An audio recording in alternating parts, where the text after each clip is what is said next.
Good evening and welcome to the channel's studios here in London with your international news around the world in 5. Ukraine's military says Russia launched a massive attack with 158 drones and missiles. The Air Force says it has never seen so many locations targeted simultaneously.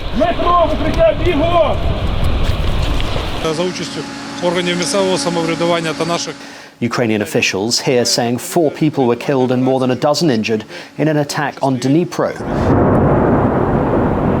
Smoke rose over the capital with 2 people confirmed dead in Kyiv, with more people thought to be trapped under rubble at a warehouse damaged by falling debris.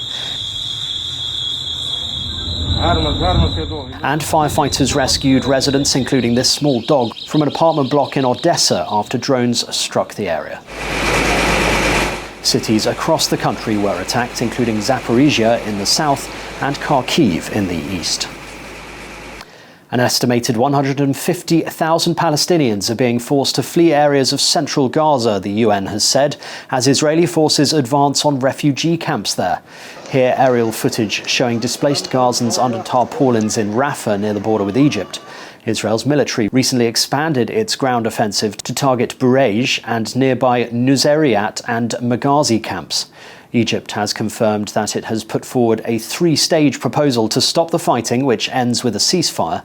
A Hamas delegation is said to have arrived in Cairo to give its response to the plan.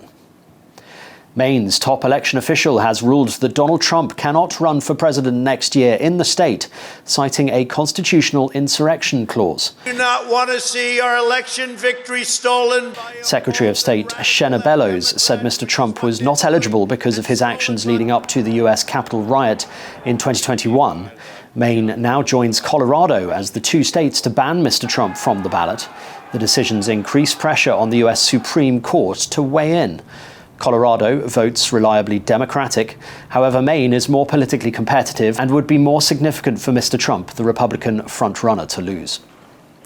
Japanese shares notched their biggest annual gain in a decade as the Tokyo Stock Exchange held a ceremony to mark the end of the trading year.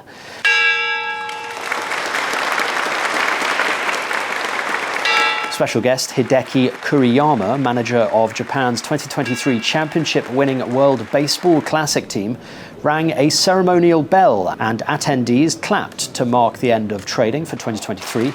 Japan's benchmark Nikkei climbed 28% to post its largest yearly gain since 2013.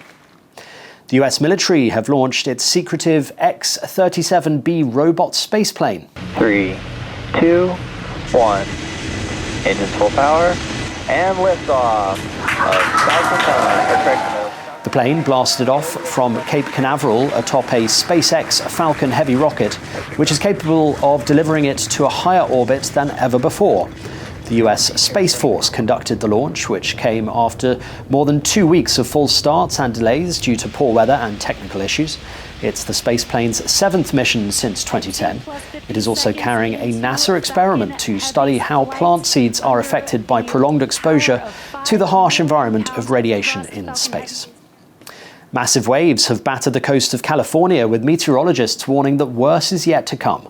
Storms in the Pacific Ocean whipped up coastal swells that led to flooding and evacuation orders.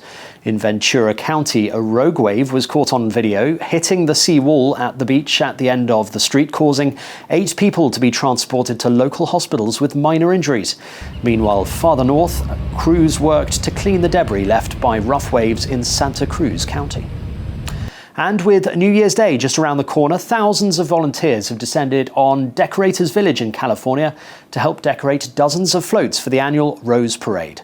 This year's Rose Parade theme is celebrating the world through music.